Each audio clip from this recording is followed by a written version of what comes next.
welcome to this week's episode of Tech Talk. I'm your host, Michael Amargon, and here we have with us our co-host, Vicquell. So this week we have some interesting topics, as per usual. But we're going to start off with a very controversial one. And this is something that Google was doing. And it got to the point where they quite literally had their employees protest against them for it. Which is kind of a new thing. Like, you don't really hear employees protesting Google. And essentially what this was is that Google actually went into contract and started to develop artificial intelligence for the government. And, whenever that fear comes along, it pretty much goes into, well, here we go, dystopian future, we're gonna get drones that's gonna start to kill people. Am I wrong, Vicky?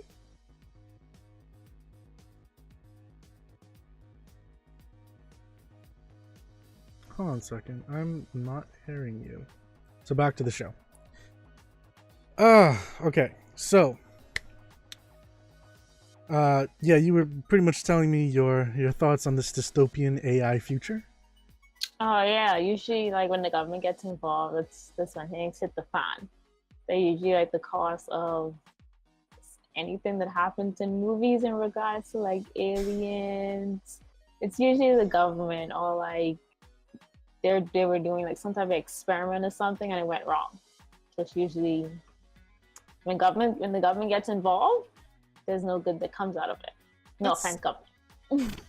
That's a fair assessment. At least that's what Hollywood portrays, and I mean, for all we know, that's actually what's happening for a lot of places and cases. But yeah, so essentially they were protesting because they didn't want that dystopian future. Like, they didn't want their work to be used for the purpose of killing people.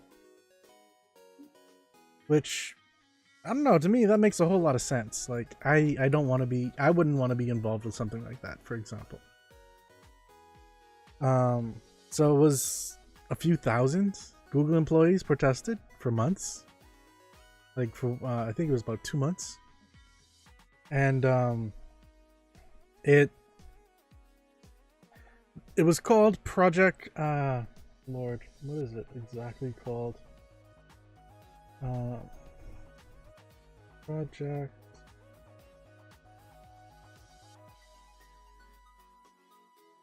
Project Maven, which former and current employees say it was a Pentagon effort to infuse the US military with AI, and that it triggered dissent inside Google. More than 4,500 Google employees signed a letter protesting the project, saying they didn't want Google's technology to help potentially kill people. So, from there, it went further, if that can even be believed. It went further in that Google said, okay, we hear you. We will not continue, but there was a catch. Past the current contract date, which ends in 2019. Which means for the rest of this year, they'll still be working with the government on AI projects. Yep. We're gonna like try to speed up everything and finish it for this year. So by next year, their job is basically already completed and they don't feel like that hurt of not helping out the government anymore. Mm-hmm.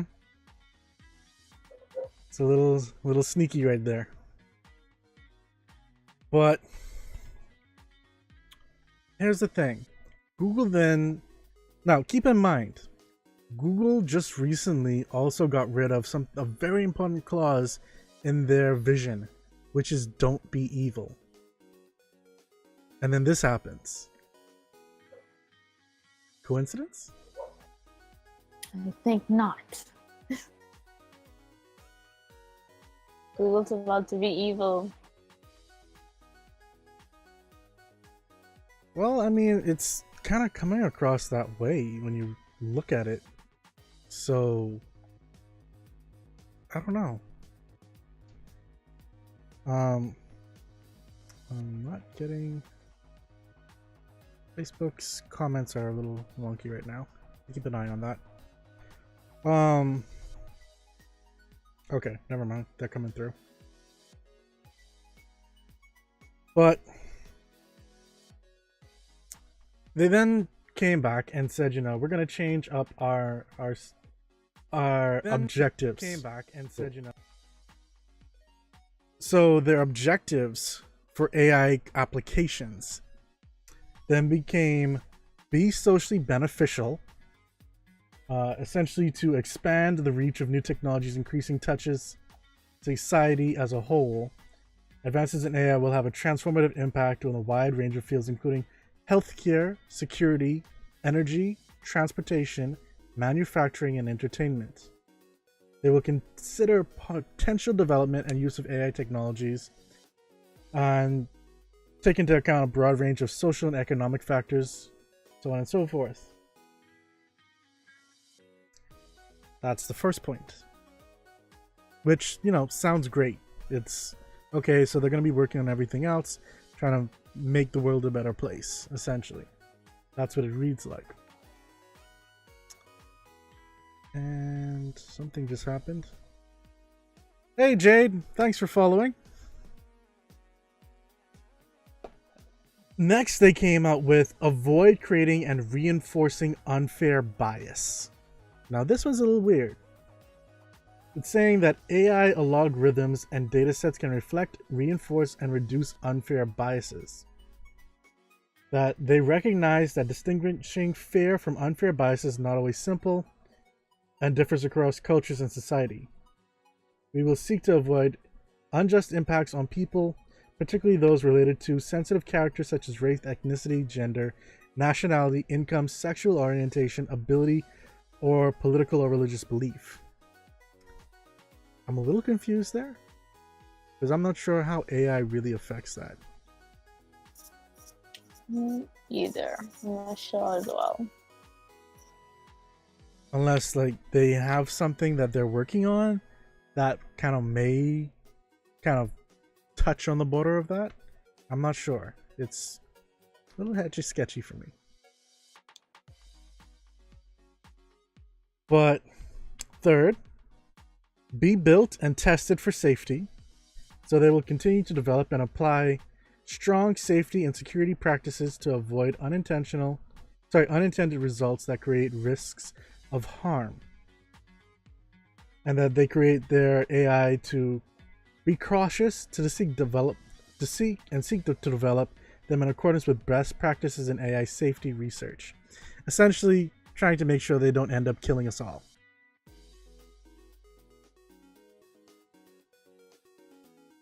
To be accountable to people, which I think they're kind of showing off when it came to, their employees.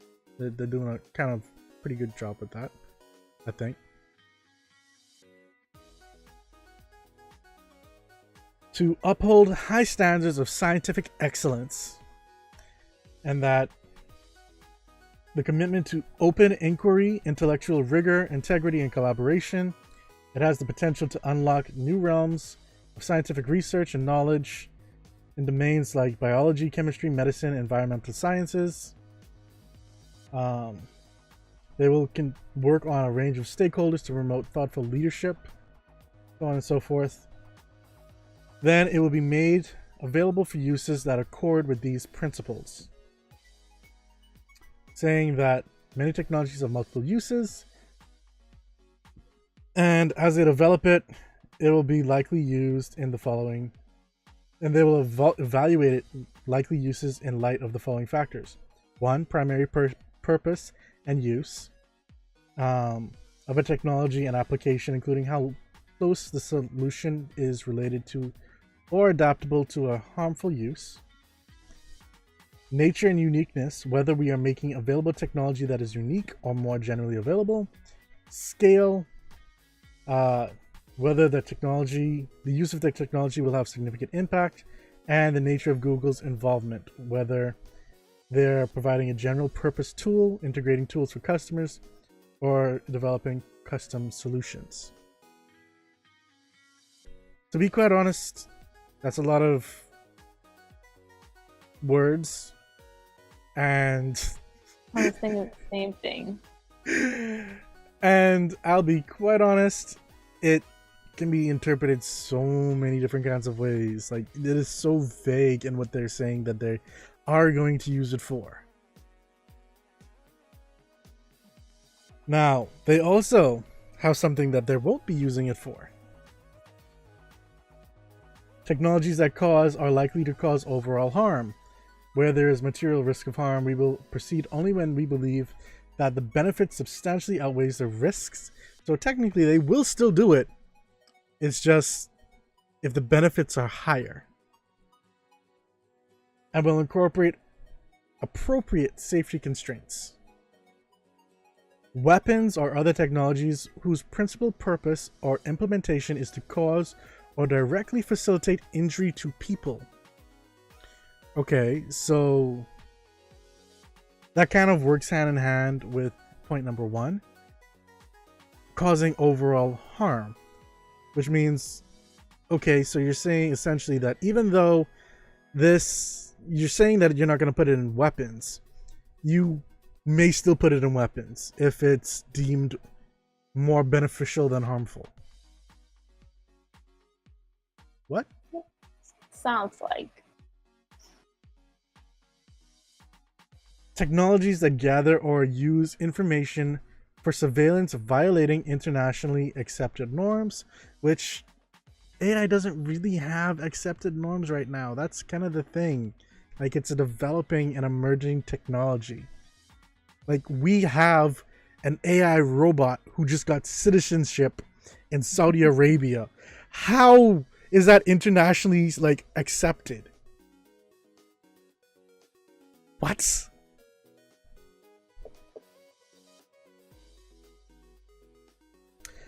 And, of course, technologies whose purpose... let's see. Technologies whose purpose contravenes widely accepted principles of international law and human rights. So, Vicky, having said all of that, what are your thoughts? My thoughts were a lot of what was said was kind of vague. The way they're able to use it for whatever they decide on what they're going to use it for, and then they kind of have a little disclaimer because, like, they put it out there, but they didn't use certain words or like say certain things. So they have a disclaimer there in case anything like happens. But it's really sketchy. And the fact that the government about to get a hold of AI technology, which I feel like Google probably has the best at the moment, or one of the best at the moment. So it's a really sketchy topic, pretty much. Pretty much. Like, but to have this I don't know what you call it. Dystopian future.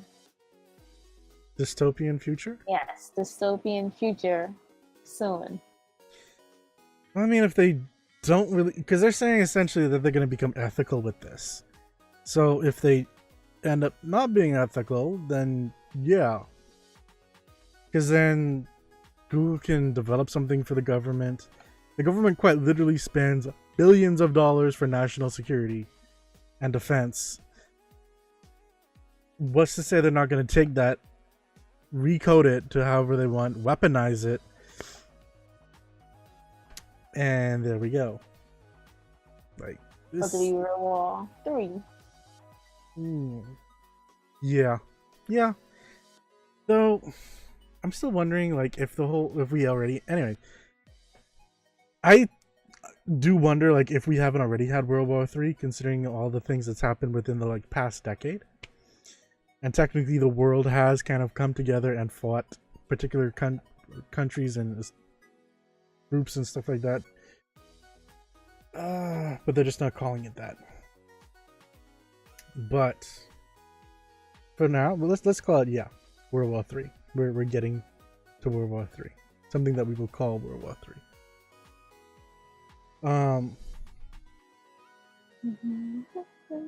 And it doesn't really help the fact that they could still use it for a bunch of other stuff, for security, for viewing people, essentially, like tracking people, things that actually don't physically cause harm, but could definitely make things a lot more Big Brotherish with the government. They're always watching. It's kind of like God's Eye from Fast and Furious. Exactly. Exactly. So that's it's a very weird situation for me with that. Especially what's also happened within the past week with MIT creating essentially a schizophrenic artificial intelligence bot named Norman. The name they chose, oh man. Norman always reminds me of Norman Bates. Honestly, like, people need to stop putting these AIs on social media. First it was Microsoft with Tay, I think it was, on Twitter, and that thing started becoming racist as hell.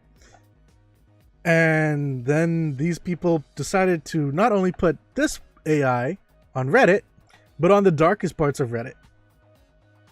So essentially what started to happen is how should I explain this? I'm trying to find it here. It's only a matter of time before AIs take over the world. Hopefully not. But they say that the researchers fed Norman, the psycho AI, a steady stream of negatively mined posts from the darker corners of Reddit, and when confronted with colorful but vague image of like ink blots, Norman, for example, would say it's a picture of a man killed by a speeding car. Or other examples were where was it? Someone with a hammer. Oh wait, no, that's okay. A man shot dead in front of his screaming wife, or a man gets pulled through a dough machine. Like, these are things that are bad. I think that's just the best way I could describe it. So the AI is basically kind of sort of parts of Norman Bates, like crazy psycho killer. Essentially. Probably the reason why they named him Norman. You may have a point with that. You may have a point. But this kind of draws on something, for me at least. With Google developing AI for the government, and this becoming quite something that we're not sure exactly what all it's going to include, what all projects are going to be working with them with, so on and so forth, other than just the project name, Project Maven, and that it was not a weaponized form of AI. The fact of the matter still remains that it is AI. It's still, the whole thing of it is learning. If someone was to take that, mess with it just a little bit, and make it as whacked out in the head as Norman, for example, or give it a subset of data, essentially, to say, these are good guys, these are bad guys, switch that, we're screwed. We're quite literally screwed. And that's the bad thing about AI, and that's what they need to be very careful about. Like, I think AI always needs to be managed by a human, regardless of it. And there has to be things in place that an AI cannot get past certain perimeters. But, I mean, there will still be then people who say, well, what happens if the AI does something too quickly or goes another route. And this is why I say, like, we need it to be where it gives a suggestion and then we as humans act on it. I think that's the best and ethical version of AI. I don't know if you feel a different kind of way, Vicky.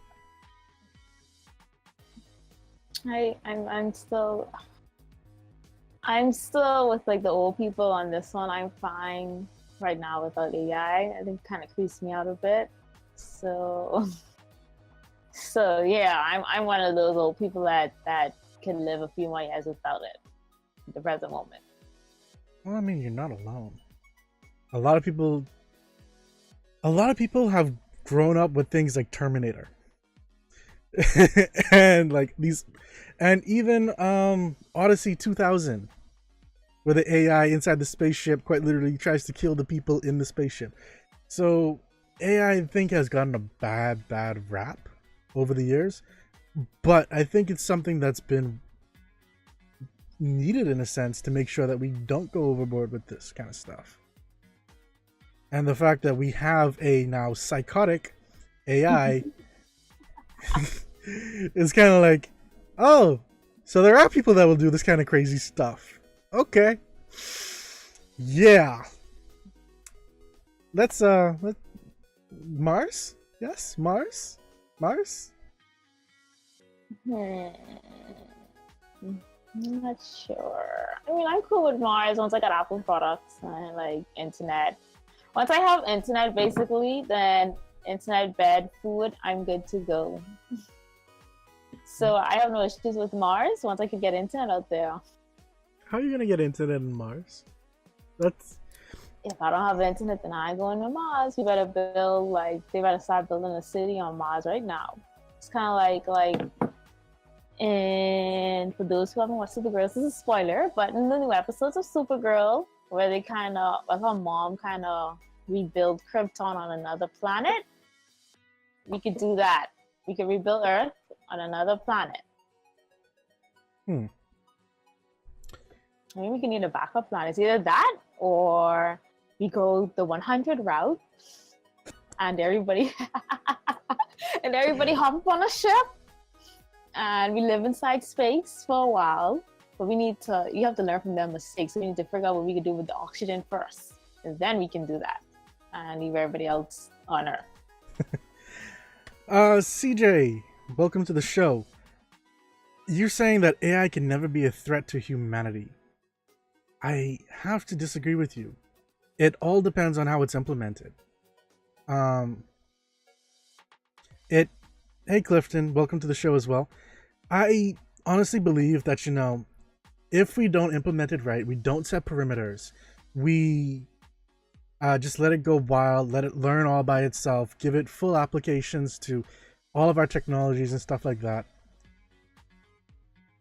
If this is a wild off thing nowadays, because, well, AI is still being built, but say 50, 100 years from now, then it's going to continuously get smarter and smarter and smarter as the years go by if we allow it to have access to just about everything and we don't give it limitations. Not only that, but AI, we're going to be building up more connections to stuff, and eventually there will be things that span and connect to a bunch of different stuff to try and collect stuff for, we're going to say, our benefit. And at some point it may have too much information. CJ is saying that upon the death of the last human, AI would be faced with its own greatest threat, new thought. And that's an interesting concept. I say it's an interesting concept purely because AI has already been kind of creating its own things. It can already create its own paintings, sounds. AI quite literally has been able to talk to itself. And it has actually created its own language between two different AI platforms. So it can evolve. I do have to disagree with you. It can evolve, and unless we do it properly and we don't just allow it to connect to everything and the government doesn't really screw us up, and private companies don't really screw us up, and mad scientists of the world don't really screw us up.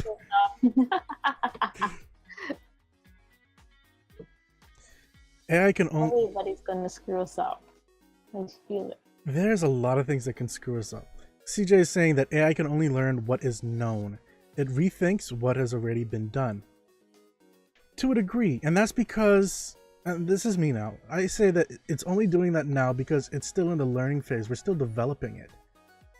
Keep in mind now, Google just came out with Duplex, which quite literally allows it to sound just and have a conversation with creating appointments that no one can really tell with the difference.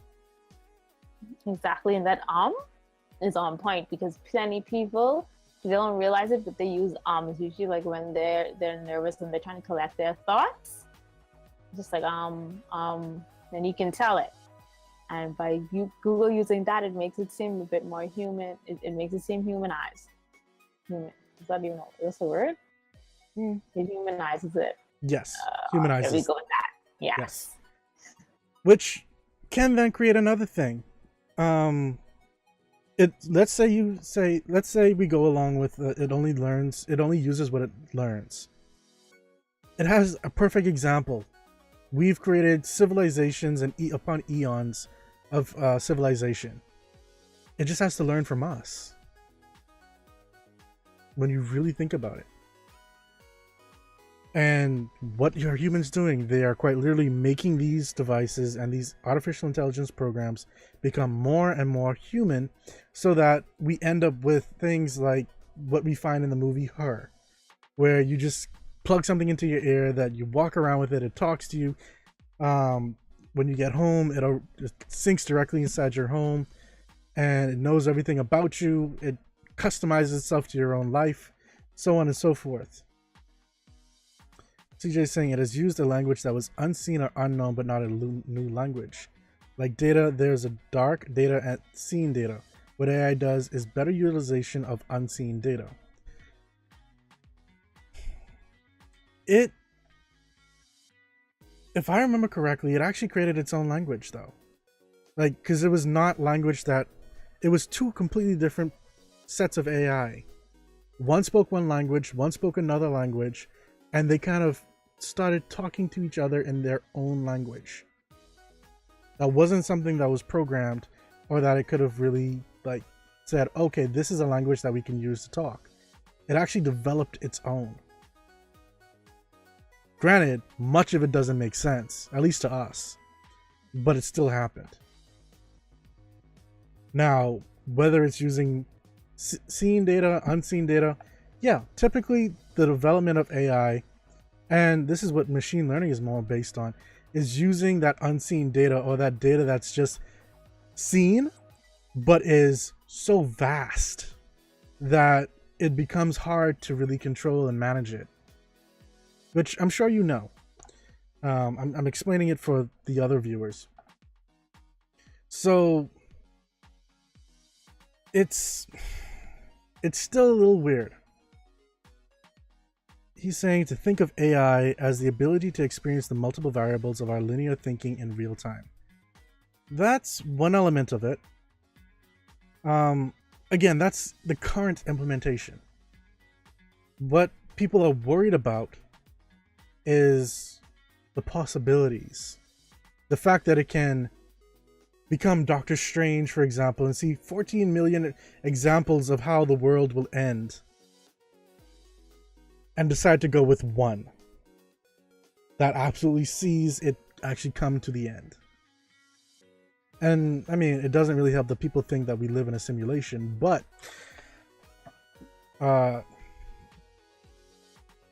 that's essentially that's I think that's the reason why people are really worried about it. And by the way, Vicky, Earth is 687 days away from Mars. That's a lot.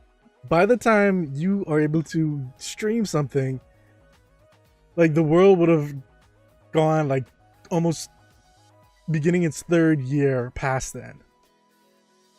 So I don't think like anything that you're doing on the internet will be viable anymore, especially if it was streamed from Earth. I guess we'll be living the 100 route then. Think maybe Probably. they had internet on the spaceship. Actually, I don't think. Well, actually, they have to have some kind of communication. It just takes a while. Yeah. Because if you look at the Mars rover, it does send images from time to time, but there is a delay. So, and it's not like high quality images, for example, or video, I should say. So, I'm not ready for the apocalypse. I don't know how I'd survive. I don't think many of us would survive. No Hey, Tom internet, John. no TV. Yeah, nah. Yeah. Many of us have grown accustomed to laying back on the couch and watching TV or playing games and being in the bed. CJ saying that it will reveal a language seemingly unknown. As a twin, we have our own language that only the two of us knows, but it is still a language of our thoughts expressing what we already know, or communicating that code almost. Code is not a new language, just computationally we as humans would need another AI or tap into our superior intelligence SI to overcome. And Tom John says that you're fine, Vicky. Okay. Thank you.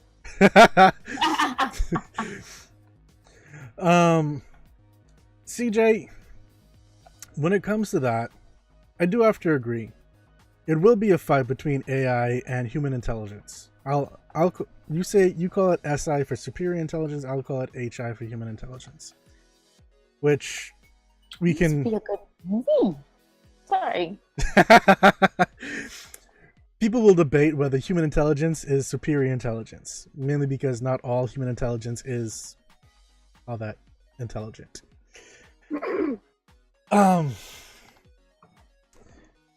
But I think that mainly comes with once we actually have people that develop AI to a point where it can match human intelligence, then we will have something to really work on. Sure, we have things like the Go bot, which can beat Go players. Even the professionals, even the top ranked ones, it can beat them. But at that same notion, it's only for that subset of data. It can only beat them in Go.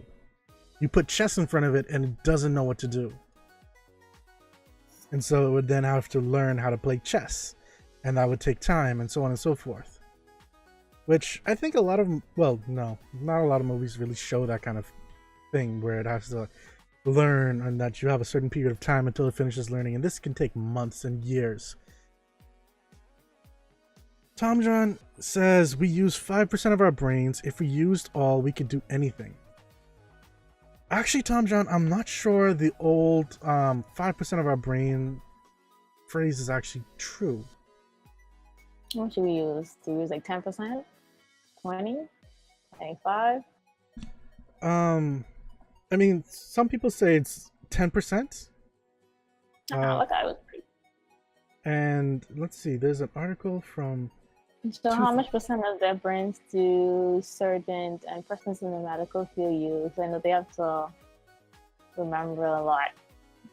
So what they're saying is, according to a survey from 2013, many people believe that we only use 10%. But apparently this is just a myth, and according with interviews with neurologists, and this particular neurologist is Barry Gordon, in Scientific American, he explains that the majority of the brain is almost always active, and that the 10% myth was also debunked in a study published in Frontiers in Human Neuroscience. One common brain imaging technique called functional magnetic resonance, or RFMI, fMRI, short for MRI, can measure activity in the brain while a person is performing different tasks. Using this and similar methods, researchers show that most of our brain is in use for most of the time, even when a person is performing a very simple action. And a lot of the brain is even active when a person is resting or sleeping. So the percentage of the brain in use at any given time varies from person to person, and it also depends on what a person is doing or thinking about. Which now, when you really think about it, makes sense, because when you see like things with MRIs, like you see the actual, or CAT scans, I should say, it actually shows, well, probably not CAT scans, but MRIs definitely, brain activity and like different parts of the brain lighting up, where things actually, you know, are being shown that the brain is thinking about, or electrons are hitting synapses and things are going on. I'm getting a little bit too technical. I need to probably stop. CJ saying, doesn't the Mars rover make you rethink communication as you're told? Can't they drive a remote car across the country in real time? Sorry, they can't drive a remote car across the country in real time, but claim that they can millions of miles away drive the rover. Okay then. What AI will do is affect the augmented aspect of human intelligence as we plug in. In regards to the driving a remote control car across the country, honestly, I think it has something to do with funding. NASA had the funding to do that. Most persons and businesses don't have the funding to put up towers to control things wirelessly like that. Though, when you really think about it, it probably can be done if it's done wirelessly, using small cell sites and stuff like that, which won't cost as much, but small cell sites are still pretty expensive. Unless it's like a mass buy-in by like people just to do this one project, to like use their Wi-Fi signals and connections. This is making me think now. It is possible. It's just not feasible, I guess is the word. Yeah, I'd use feasible. And well, AI is already affecting and causing effects to our intelligence and things that we previously thought. For example, what machine learning does. It's allowing us to go through a bunch of data that we would have taken years to go through, creating trends and subsets of data from that, which makes it a lot easier for us to understand it in just a fraction of the time. So in that aspect, yeah, it's working hand in hand with our human intelligence and humans on a whole. So it kind of works out in that aspect, at least for now. Yes, the technology exists if it exists. I'm not saying it doesn't. What I'm saying is, how feasible is it to actually happen? Like, sure, the government could then use money to do a remote control car across the country, but at that point, then what? It's kind of like what they do with drones, and I think drones are probably the better example.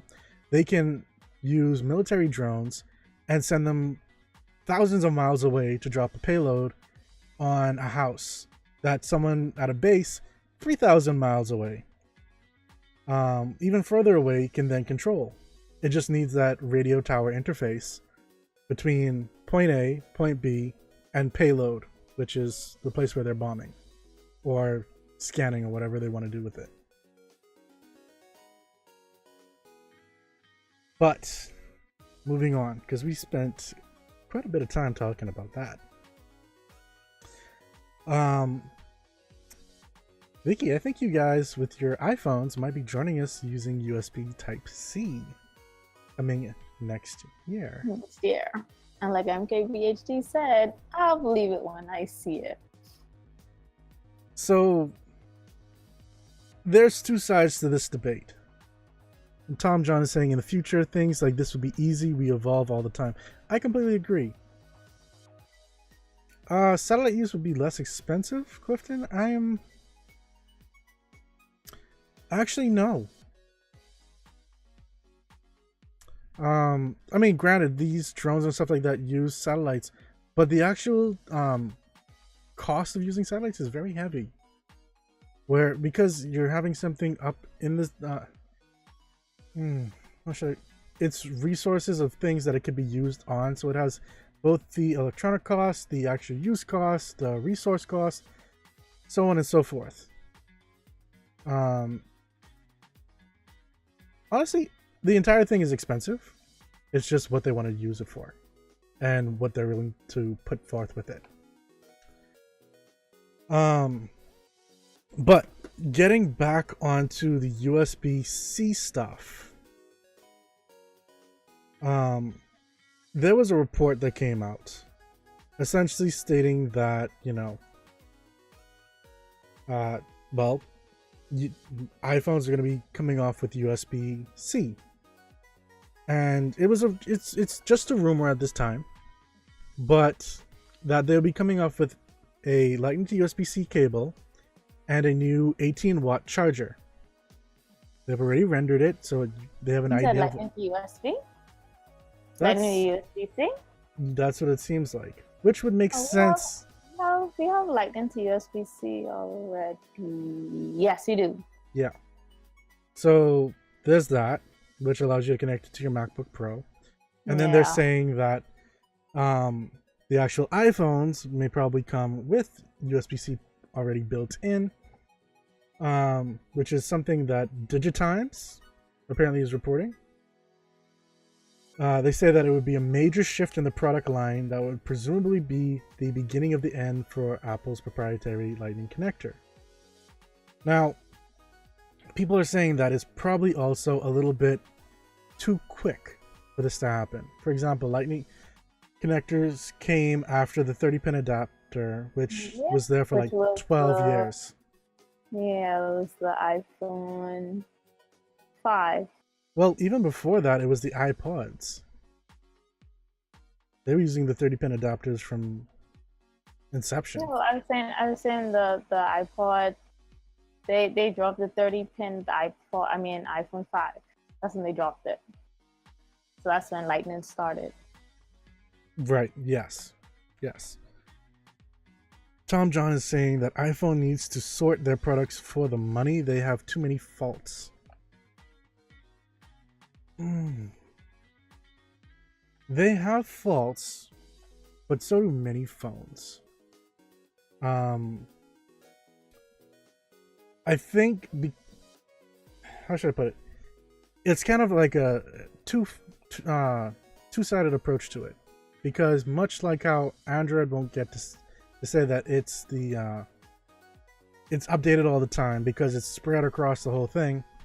The iPhone as well only will be able to really report that it has so many faults because there's only one device, essentially, or 3 devices in some cases, compared to thousands of devices on Android side.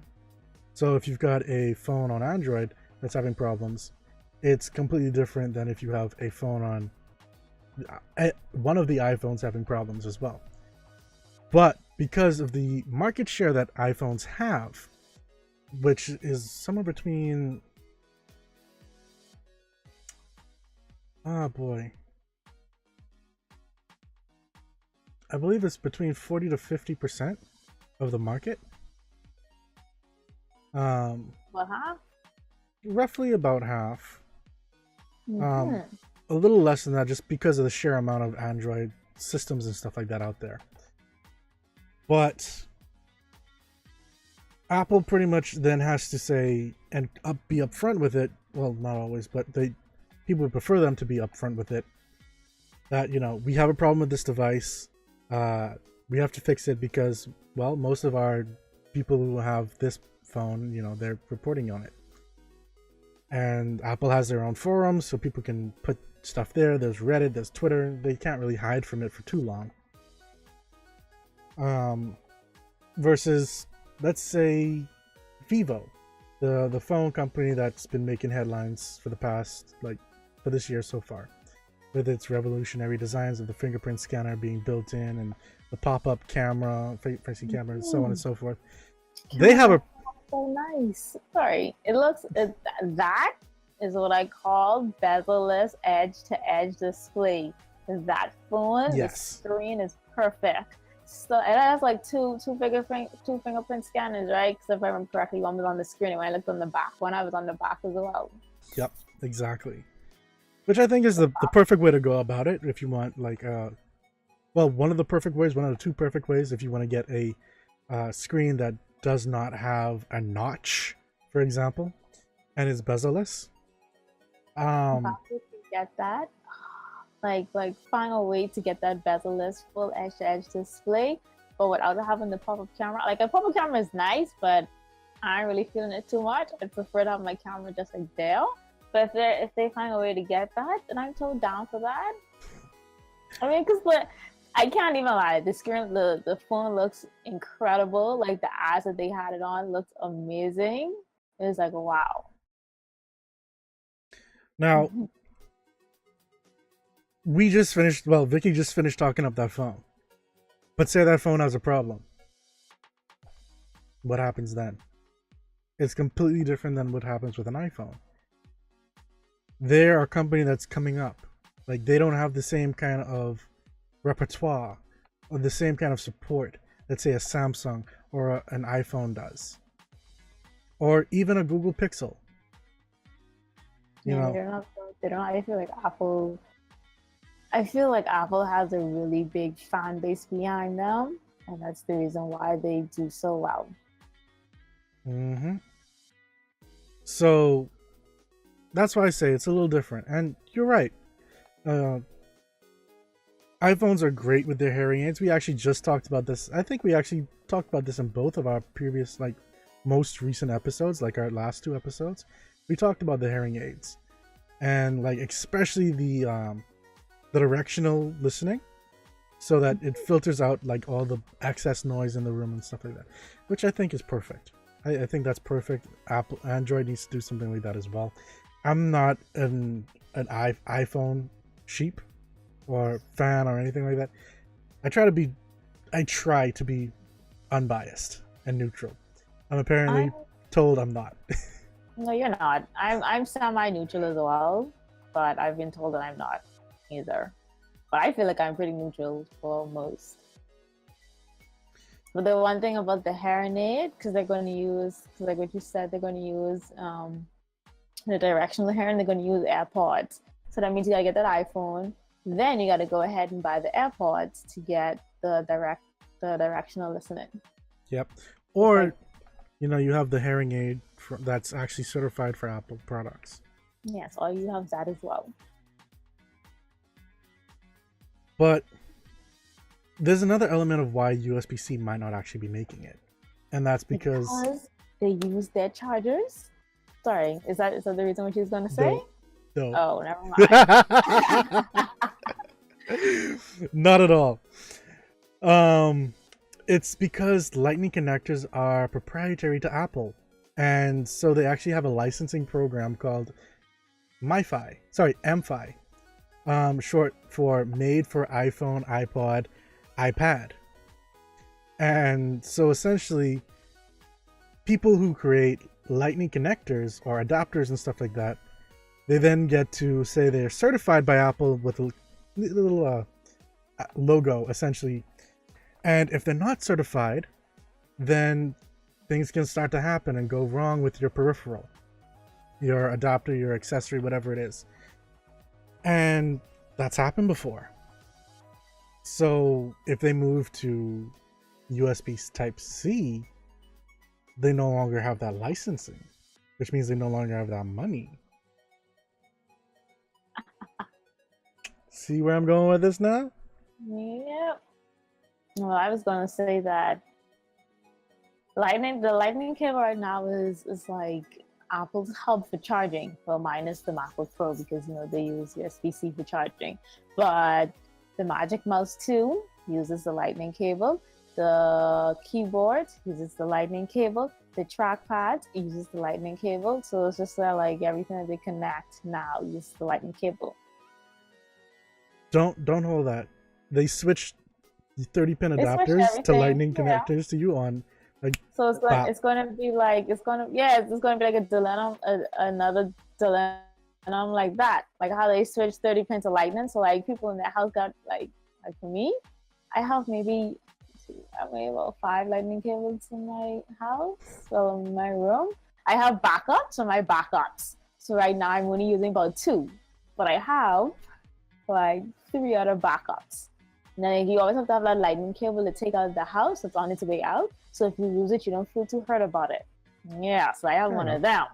Yeah, so like people have like abundance of lightning cables right now because all the products that they have, they need to charge. So when they flip the switch from lightning to USB-C, people gotta go right there and replace all of them cables. And Apple's gonna have to change their product, the stuff for their products, which is like the Magic Mouse trackpad and the keyboard. Which makes you have to spend more money. More money. Yeah, like I'm perfectly fine with lightning cable right now. I have no issues with it. It's something that Apple is doing pretty well, in my opinion, because it's their own. There's nothing else out there that has a lightning cable. So something else that I have no issue with. But if person's on USB-C and Apple gives it to us, then I gotta take it because I'm not leaving. Tom John apparently has a question for us. Would we choose an iPhone watch and phone or Samsung? And is there anything much different except price? Apple Watch. And I would choose Apple Watch and the phone before I pick a Samsung.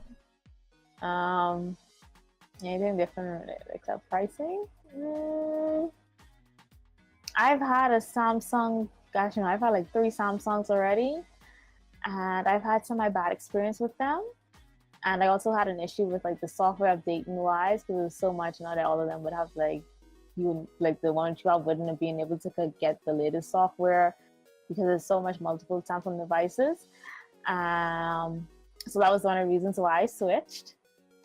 And I had a MacBook Pro trying to deal with a Samsung device, and I would like try to root it and do all them illegal stuff that I was supposed to be doing with it, and it would become an issue. So I had to go on my dad's Windows, and I got tired and fed up with doing all of that stuff. So I just, cause like having an Android with a MacBook is a no-no. I don't know, like I guess it's too bothersome for me. I guess other people it's fine, but for me it was too bothersome. So I just was like, I'm gonna go back to my roots, grab an iPhone, got that. Then I thought the watch was stupid when I first saw it, but I got suckered in. I don't know, they just have like a grasp on me. So that's why I choose the watch. I don't really use it. So I don't use it for most of the things that they probably advertise. I use it to tell the time, check my notifications, and that's about it. Essentially, that's what a lot of people will end up using their smartwatches for, and that's what I fell into doing as well. Like, there was one feature on there that my at the time fiance was like we would use, and it was like sending messages or emojis or like little drawings to one another, and that was on Google's Android Wear system, which is not an Apple watch nor a Samsung watch. Honestly though, I would probably end up, just for functionality, from if it's comparing Apple to Samsung and you're using the watch element of it as a key element, I would have to say you know, Vicky, you're making me not want to say this right now. It's okay to say it. I already know. The Apple Watch is the best smartwatch out there. We all know. We've seen this. We've seen this. Yeah. Choke on it. Yeah, I would have to go with iPhone, just because Samsung is also using their own version of operating system called Tizen with their smartwatch system, which means it's not using Android. It's not really tying in as neatly to the Android ecosystem. And it works with Samsung because it's all Samsung, and Samsung pushes Tizen operating OS. They tried it with smartphones and it continuously flopped time and time again. So they're building it on other devices like smartwatches, which they then allow access into the phone to get information and like certain particular apps like S Health and stuff like that, which are neat and whatnot. But if you want bang for your buck, I would say if you have an iPhone already, get the Apple Watch. If you already have a Samsung, either go with the Samsung Watch or an Android Wear watch, because both of those will work with a Samsung device. Also, the Android Wear watch, while it will lose some functionality, can also work on an iPhone, whereas an Apple Watch doesn't really have that functionality with an Android. Nope, it's all it stays in the family. So, personally, and this is what I did, because I have Android, I got Moto 360, the second generation. Granted, it's now not being updated anymore, which means I would need to get a new smartwatch, but that's what I chose. So I'll put it like that. If you have one ecosystem, continue on with that ecosystem. Exactly. So what I did. I had one ecosystem. I continued on with that. Oh, I know what it was that got me to buy the watch. That's when they were updating macOS, and you're going to be able to unlock your laptop. Yeah, that was the reason why I got the watch. And I used it for maybe like 2-3 weeks, and I turned it off because you have to have two-factor authentication on in order to use it, and I wasn't interested in always having, when I got my iCloud, I always have to go to my other device. But yeah, it is just like Xbox and PlayStation, which is the reason why I'm neutral, and I always give people an opinion. I always tell people both are pretty good. They do what you want them to do, so make sure to choose the phone and which you want specifically. So if you want something open, go with an Android phone. If you don't mind the close and security in regards to Apple products, then go with an Apple product. Don't just get it because Apple is hype or this phone is hype. It's up to you. Get the phone which you want it to be used for. The walled garden. Yes. If you want to be in the garden with us, then get an Apple product. If you don't want to be in the garden, then get an Android. Speaking of walled gardens, in a previous episode, we were talking about Grey Key, the device that you could use to break in, the law officials were essentially using to break into iPhones that were locked, secured, without the use of the codes or with biometrics of any sort. They could just get access.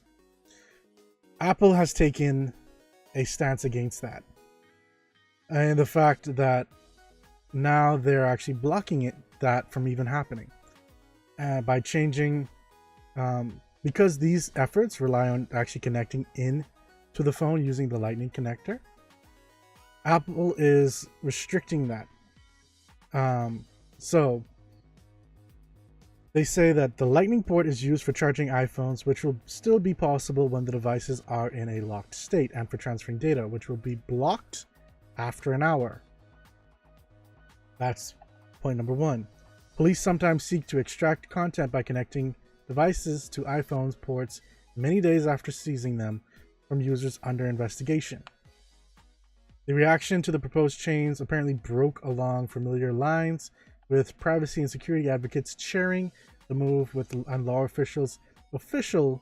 enforcement officials decrying it, which makes sense. They've been fighting Apple nail and tooth to try to get access to people's phones, even going so far as to go into a dead man's funeral and try to unlock his phone.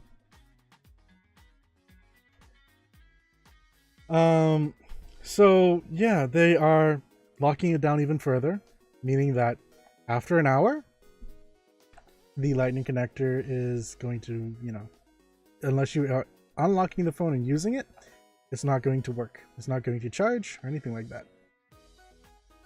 Wait, did I read that right? That doesn't sound right. Okay. Okay, I think it's the transferring of data that we blocked after an hour. But you could still charge your phone, because that wouldn't make sense. Because many people leave their phones charging overnight. Well. Yeah. I don't leave my phone charging overnight. I don't trust that. Many people, that's the only time when they actually have the time to charge their phone. And then they just fall asleep and... Yeah. When I come home from work, or if my phone's dead, put it on charge. But before I go to sleep, I unplug it and then don't need to charge it again in the morning when I get up. So, Vicky, you're aware of what Uber is, right? Mm-hmm. Okay. So, for those that aren't, Uber essentially is a company generally in the States, but it is also in countries worldwide. Not everywhere, but quite a number of the main ones. That allows for something called ride sharing. So you go on the app, you say you want to be picked up from here, and then you set where you want to be dropped off. Someone comes, picks you up, takes you to your destination, and the app pays using your linked credit card or bank account or whatever it is, even PayPal account. And so there's no money transferring hands or anything like that. And so this is beneficial for a lot of things. One, because taxis don't always come on time, that kind of thing. This also allows you to see where your ride is, while taxis don't. But one key thing that it was definitely used for is for people who are drunk, because they shouldn't be driving. And so they call an Uber or a Lyft or any such ride-sharing company. And, that's a safe way to get home. Uber is was apparently, and this is where the news that you might be reading in news lines is a little skewed, because they're making it seem like they were actively looking to patent this idea, whereas this idea was actually from 2016. But essentially what they were looking to do was, it used AI, so again, that's artificial intelligence, to let's see, it would use things like uncharacteristic user activity, like passenger location, number of typos entered into the mobile app, and even the angle that the smartphone was being held. Because, when you're drunk, you're going to be holding your phone like... So it used all of that to say whether a person was drunk or not. And the idea was, it then gave the person who was picking them up the opportunity to decline the ride and say, I don't want to handle someone who's drunk. Which, when you think about it, is a really good thing for the security of the for the security of the Uber driver. But at the same time, it's a bad thing for the customer. Exactly. So Uber is essentially saying that it had no immediate plans to implement it. It doesn't mean that they won't, but there's no immediate plans for it. And the proposed patent, which was again filed in 2016, what they're saying is that we are always exploring ways that our technology can help improve the Uber experience for riders and drivers. We file patent applications on many ideas, but not all of them become products or features. So, Vicky, I know you typically don't end up in a situation where you're drunk and need a ride. Mm-hmm. But how would you feel if you were in the States, you got drunk, wasted, tried to get a ride, and then they told you no? No. I'd be upset. I would too. Especially if there's no bus system around, there's no train system around, and there's no taxi. In a foreign country. Yeah, I'd be upset. So now then I wonder, how am I going to get home? Mm-hmm. it's a lot of like little small things with it. So I'm kind of glad they didn't actually go forward with it. But I can see the reason why they even looked into it. So kudos to them on both of those elements. Now, another controversial topic. Spotify has apparently been licensing songs directly from artists, essentially sidestepping music labels. Now I know when we were talking about it earlier, Chris seemed very like kudos to Spotify for this. I'm a little worried, but overall it seems like what they're doing is, if they can connect to the artist directly, they can actually give the artist more money. And so that would then maybe enhance the artist's lifestyle. Maybe they can help produce more songs without having to go on tour as much. You know, things like that. Which a lot of... Plus, then they don't have to take as much of... The music label wouldn't take the cut that the artist would have had. And sometimes these can be massive cuts. Like anywhere between, I've seen where the artist gets anywhere between 20% to 60% of the actual money being made. So if they can get 80%, I don't see a real problem with that. The problem comes with the music labels for several things. One is the music labels who have the pull. Essentially, if you screw up and say, well, I'm going to play this music from this particular artist in my YouTube video, who's the one that's coming after you? The music label. Who's the one that's finding these artists and weeding out the ones who's trying to sell you their fire mixtape and mumble rap versus those that versus those that actually are quality and like creme de la creme? It's the music labels. Now, my question is Spotify trying to become its own music label? That's what it's kind of like SoundCloud. Like, you know, some really good artists on SoundCloud, but they never have labels. Like, they go directly, well, it's SoundCloud, so you just could sign up. But yeah, like, they go directly to SoundCloud, post their music, and that's them.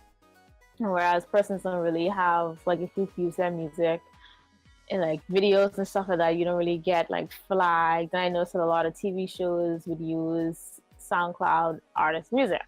If anybody hasn't noticed it, I have my Shazam on, so when I'm listening to TV shows, there are some really good artists out there. Like, when you listen to TV shows, and my Shazam picks them up, when I take a look at it, it's always like some artist that's not on iTunes. It's usually like someone from either SoundCloud or like some underground indie artist. So like I would say Spotify is kind of getting like SoundCloud, but how Spotify is specifically there for music, and it's really picking up lately. So I could see why they're doing it. They're just cutting out the middleman, going straight to the source. So I can see why they're doing it, but I don't know if they're going to have their own label.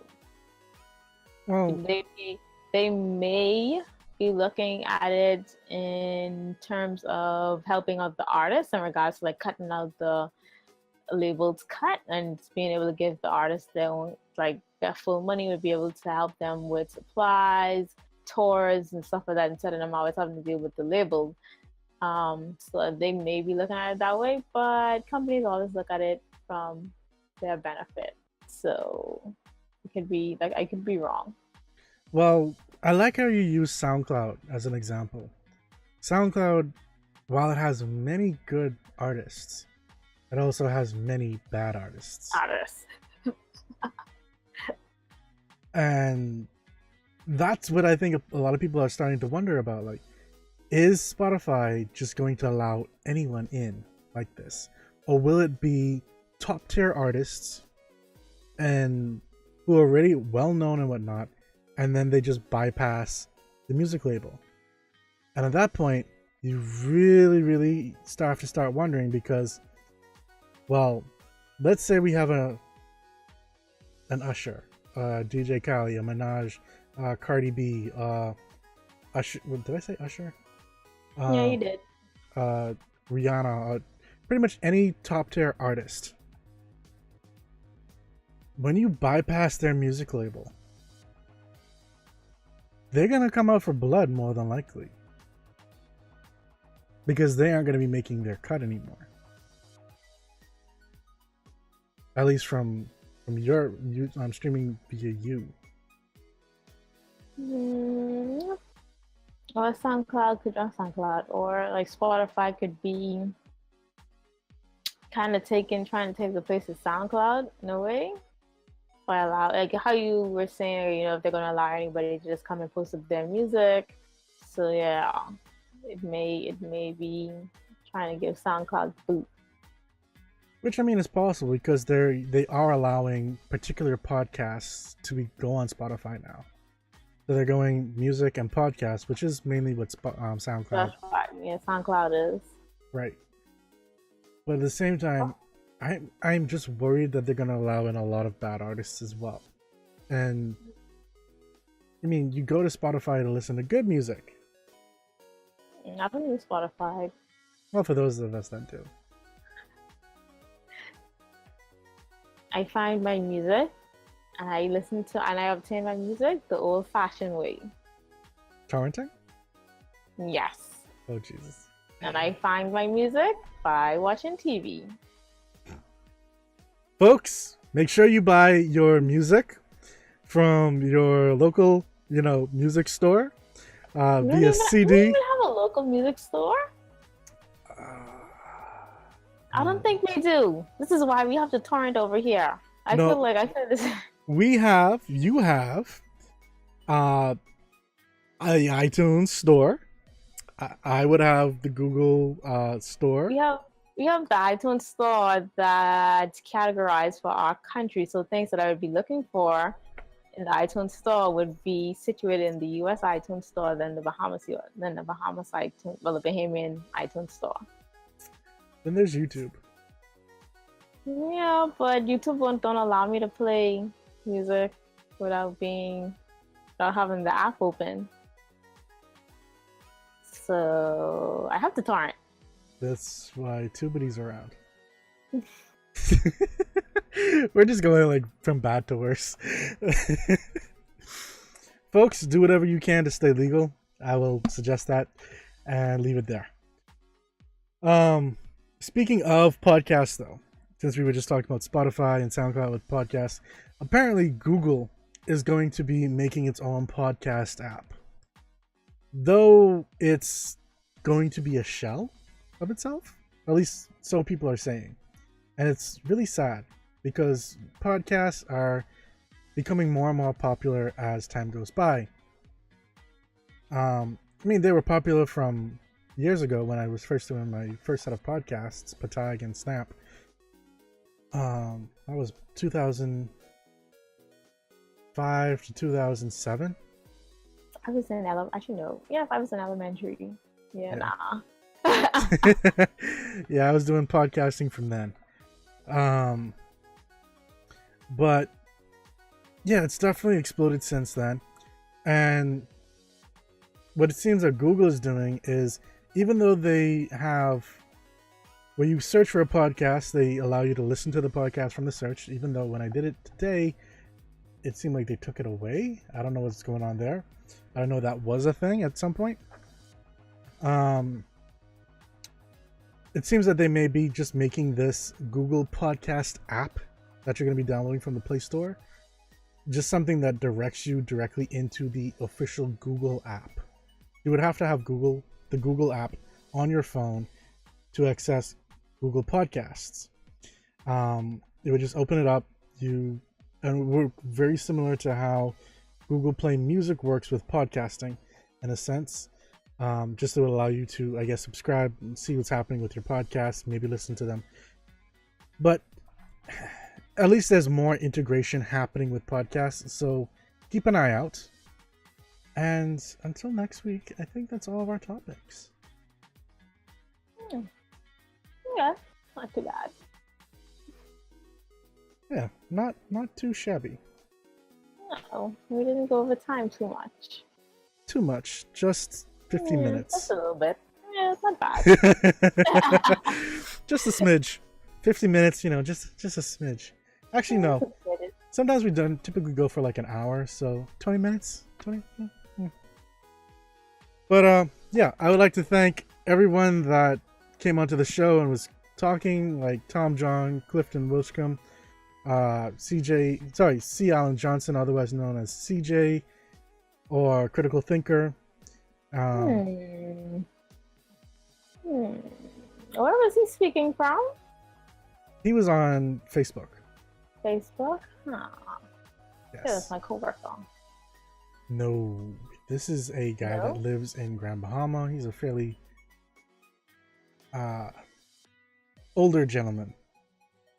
Okay, never mind then. He's in like the Caucasian.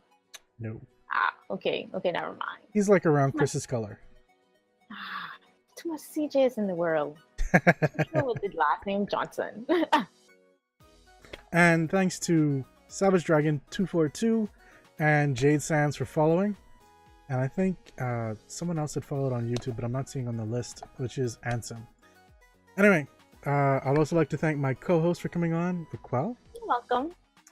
And as always, feel free to tune in back again next week, Thursday, on YouTube, Twitter, Twitch, Mixer, and Facebook for another episode of Tech Talk. Actually, next week, Thursday, I'm not sure. We will try to be doing an episode. CJ, 54 is not older. Really. 54 is not old? Oh no, that's old. Okay. No offense. I just I'll let Vicky do the savagery. No, I think it's a relatively old age. No offense, CJ. But yeah, we will try to do another episode next week, but I may be in Grand Bahama at the blockchain conference. So we will try to see if the internet is stable enough to have the show there next week, Thursday. If not, then we'll be back the week after that. Do expect another episode. We'll be recording an episode with one of the representatives from the Office of the Prime Minister in Grand Bahama, talking about the conference. So look forward to a episode on YouTube. We will not be streaming that one live, just because of time constraints and needing to get that out. And yeah, until next time, guys, this is your host, Michael Amargon. Take care. Perspective, perception, reality, youth is distorted reality of linear time. Anyway, CJ.